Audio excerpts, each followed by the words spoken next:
जय जिनेंद्र बच्चों। आज मैं आपको बताऊंगी मोक्ष सप्तमी क्या है और मोक्ष सप्तमी हम लोग कैसे मनाते हैं।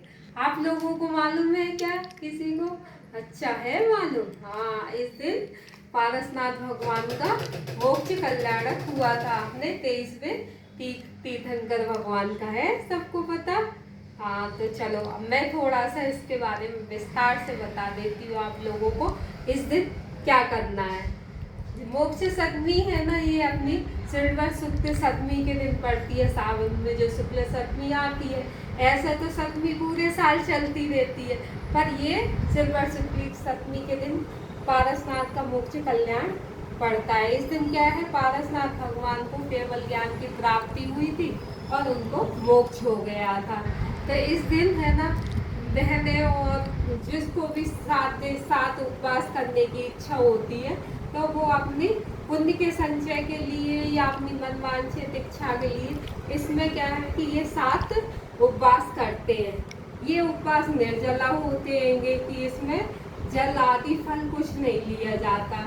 तो इस उपवास की विधि मैं आप लोगों को, बच्चों और मेरी बहनों को दोनों को बताती हूँ कि ये अपन को कैसे करना है। सप्तमी के दिन सुबह जल्दी उठकर अपने नित्य क्रिया से फ्री होकर मंदिर पहुंचकर सबसे पहले अपन जिनेंद्र भगवान का अभिषेक देखेंगे और अभिषेक के बाद शांति धारा देखेंगे और शांति धारा के बाद भगवान का लाड़ू चढ़ाएंगे।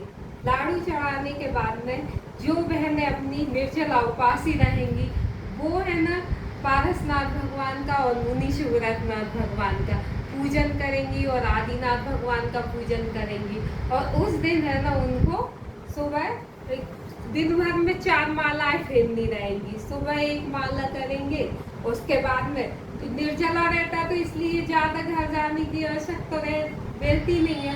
और मान लो कोई किसी कारण बस घर गया है तो दोपहर में आके एक बार और स्वाध्याय कर ले और अपनी माला कर ले।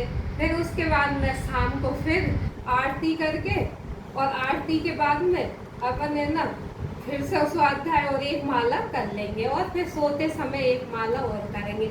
इस तरह से अपने दिन की पूरी प्रक्रियाएं होंगी। और फिर सुबह उठते ही साथ जिनेंद्र भगवान का दर्शन करके अपन उपवास खोल लेंगे, क्योंकि है ना फिर अष्टमी रहती है, इसलिए अपन वैसे भी जिनेंद्र भगवान का निर्जला उपवास कराए तो दर्शन करके ही खोलेंगे ना। फिर मैं है ना इसके जैसे जिसके भी ये 7 व्रत पूर्ण हो जाते हैं उपवास, तो उसके लिए इसका उद्यापन रहता है। तो इसके उद्यापन में क्या रहता है, 7 आपके व्रत उपवास पूर्ण हो गए तो आप इसका उद्यापन कर देते हैं 8वें में। तो इसके उद्यापन की विधि भी यही रहती है कि आप लोग बहनों जो भी आपको पूजा विधान आदि करी सप्तमी को, और उसके बाद में आप लोगों को बहनों को 7 इसमें शास्त्र बांट दो या शास्त्र पूजन की मतलब अपन सेट दे दो।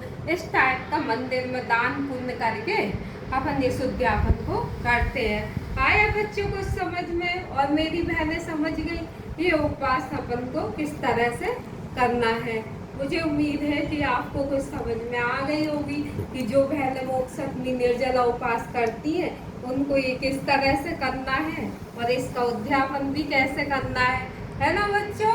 इस दिन सभी लोगों को लाड़ू चढ़ाना है और मैं तो चाहूंगी शुद्ध अपने अपने घर से सभी बच्चे लाड़ू बना कर लाए और पारसनाथ भगवान को चढ़ाए, क्योंकि अपने 23वें तीर्थंकर है पारसनाथ भगवान।